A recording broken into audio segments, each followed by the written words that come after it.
Hello everyone, welcome to Internally Screening. Today we're doing another Hooptober review, and this time we're covering Becky, a 2020 film starring Kevin James, directed by Kerry Moonian and Jonathan Millett. Also got Lulu Wilson in it. I remember the trailer coming out for this, and it got a lot of hype at the time because it's Kevin James playing a white supremacist, which is a bit of a role departure. You know, I'm a big fan of his early work, you know, Paul Blart Mall Cop, and also obviously Paul Blart Mall Cop 2. Yes. You know, he's got a really sort of fine oeuvre, if you will. And grown-ups as well.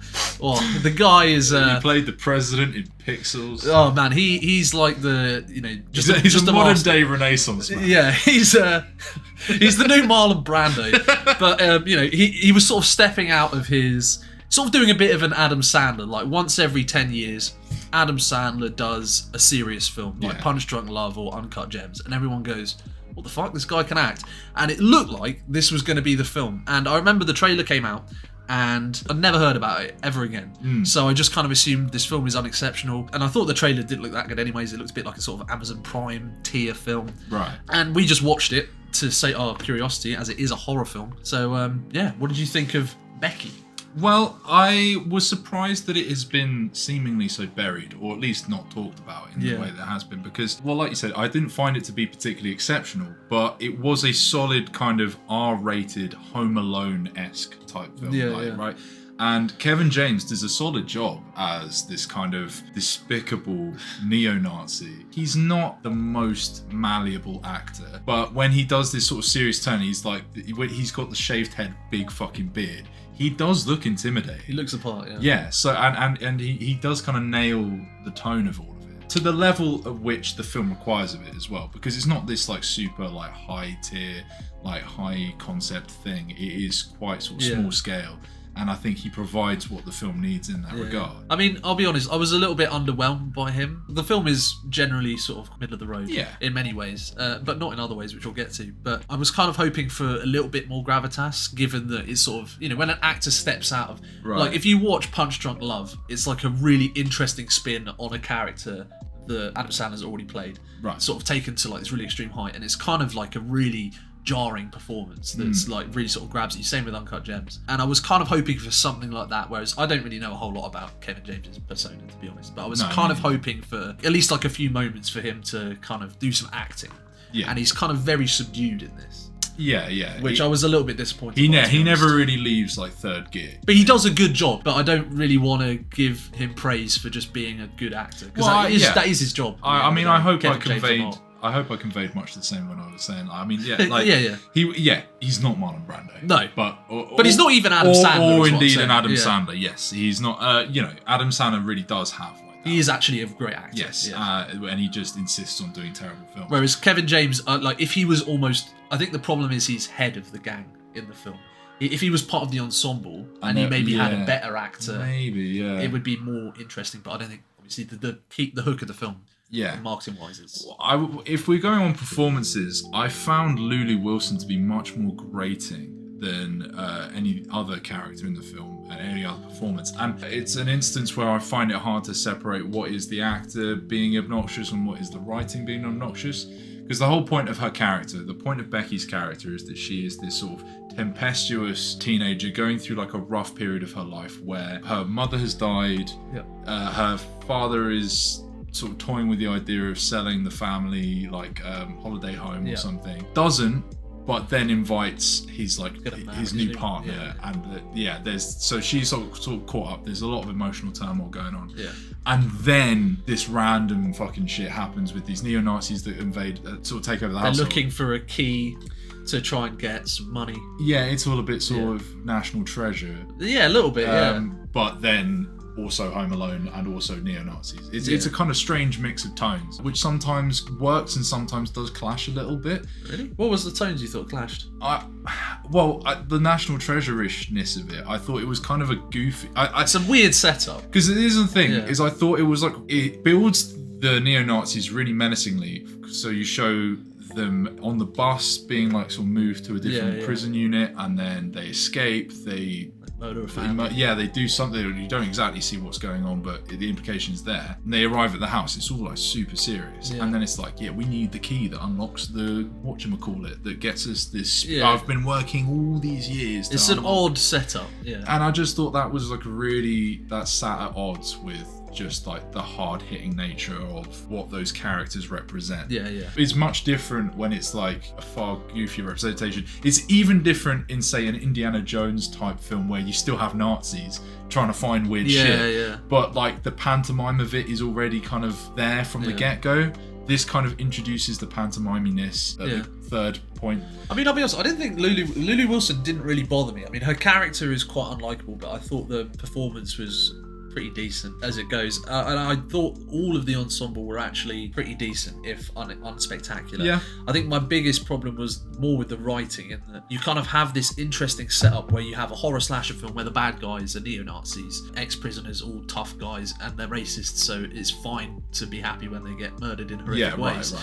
And the film never really... So the film clearly wants to say something about the fact that they're neo-Nazis, because the dad of Becky is marrying a black woman, who is then sort of taken hostage with these neo-Nazis.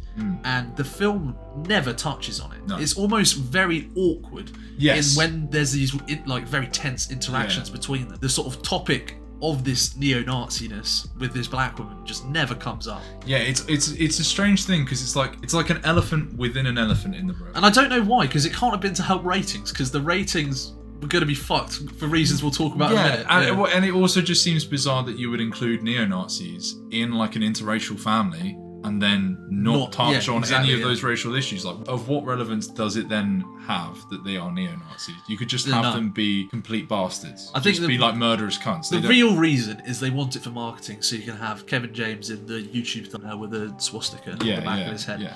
Which is, he is quite a striking image, seeing him like that, and I think that's probably why the film had a good marketing buzz about it. Right.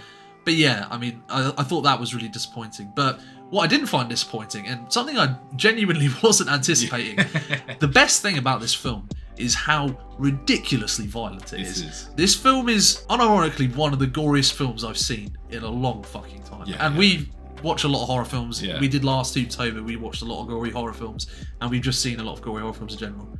This has to be one of the goriest horror films I've seen in a long time. It's certainly unexpectedly gory. Like, it really went for all of its things. And sometimes you see films, this is so often the case, particularly in more mainstream jump scary type horror films. They'll tee up some kind of graphic death, and then right at the end they'll like cheap out on it. You'll get I'll show you like 1 second or maybe a second of it. Say someone like gets like fucking eviscerated, and they'll show their reaction head up, and they'll be going but you won't actually see any of what's going on, and you'll be like, oh well, if you're gonna have what have I paid for? Yeah, if you're gonna have someone die this violently, at least go whole hog. At least have the balls to like show me something graphic or show me something interesting. Then don't cheap out on it. And this film, when it was teeing up those things, your expectation was going, oh, please do that. And the first time it does it, you're like, oh my god, it's going for it. And it's not just one type of gore, because you have like, for me, I'm a bit of a gore expert. They have like evisceration gore, like you said. There's like some intense injury detail gore in this film, which is like, because generally speaking, I'm not that bothered by like, someone getting blown up or sliced. But when they do like injury detail, where it's like, oh god, my fucking like when it's like really close up, they like like the film really goes in for that, and not on top of that, it's just very well executed. It's very well done gore. I particularly enjoyed. There's a moment where they get a boat out, and I think we were like, please. You called it very quickly, like, oh, is she gonna kill him with a boat? And you were like, fucking like waiting there, like, go on. And I was like, nah. Never do that. They'll never do that. So and then like revs the engine, fucking cuts him in half with a boat. I always knew propellers were dangerous. No one ever acts like propellers are dangerous. It's like we've all forgotten that boats are really fucking dangerous, and this film reminds us. See, that's the real benefit of gore, ladies and gents. It's not health and safety. Yeah, it's not to be like, oh, you guys get a kick out of watching blood and violence. No, it's a fucking PSA video on don't do this shit. Like, what was it? She stabs something in Kevin James's eye. She stabs like a pencil or something in his eye. And then he's just missing an eye for the rest of the film. Yeah, that was really horrific. And they do a bit slightly later on when he comes back and he's like, this bitch just poked my eye out. And then the one of his henchmen's like, it's gone, dude. And he like literally like takes his eye with like baby scissors. Yeah. Oh my god, it was insane. it makes you squirm a bit. Yeah. Which, just honestly, I mean, I have to say, like, by the time the film sort of kicks into gear, which thankfully this film I think is also, to its credit, just about the right length. Yes, I would say that. You get enough set up to sort of be like, okay, this is a story, Yeah. and then it just kind of gets into what it's interested in. Because I think the risk with one of these sort of cheapo films, which it seems like it kind of is a little bit, is that you kind of have a lot of family drama, and the writing's just not up to it. And the film, thankfully, gives you enough family drama to care a little bit. Yeah. And then just kind of... Yeah, a lot of these sorts of films end up being 80% drama, 20% horror. Yeah. Like, not even necessarily like 20% horror all at in one go. It's like little 5% horror sprinkles. And then you never really get like the chance to sort of invest in the horror and the tension and the sensation of like dread that these characters would be going through. And here you really do get that sense of like intimidation or just like outright disgust at whatever these characters are doing. In terms of further complaints that I do have, despite my massive enjoyment of how ridiculously violent this film is, I think the film ends pretty anticlimactically and a little cheesily. One of the things that really sticks with me is right at the beginning, Becky's like leaving school, and it does this really weird and never brought up again, completely pointless, weird visual allegory for high school being like prison. Oh, because it's doing like her leaving It's like school, cross-cutting and then as it he's cross-cuts getting to Kevin taken James. from the prison. Yeah, you're right. Yeah. And it's like, it's just very cringe, and I don't know why it's Oh yeah, and it ends with her like being interviewed, doesn't it? and she's like, she'll do it again or some shit. Yeah.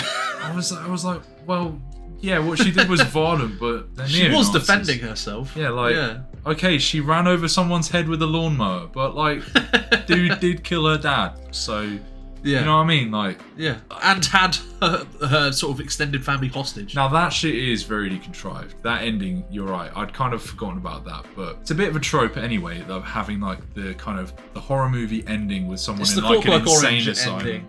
Or the Psycho ending, of like explaining probably it, character traits at the end and being like, oh yeah, she's too dangerous to be there. and she's just like eating gummy bears or something. And it's like, okay. yeah, like I get it. That in my head, it's like, oh, maybe they're teeing up Becky too, and she does it again to more neo-Nazis.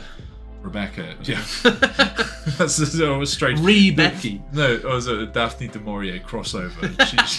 She's just in a big mansion alone because everyone's like, wow, she's fucking weird. She just kills like the old lady or whatever. But the climax before that with the final fight with Kevin James was like, I thought really cool. And it has a really great.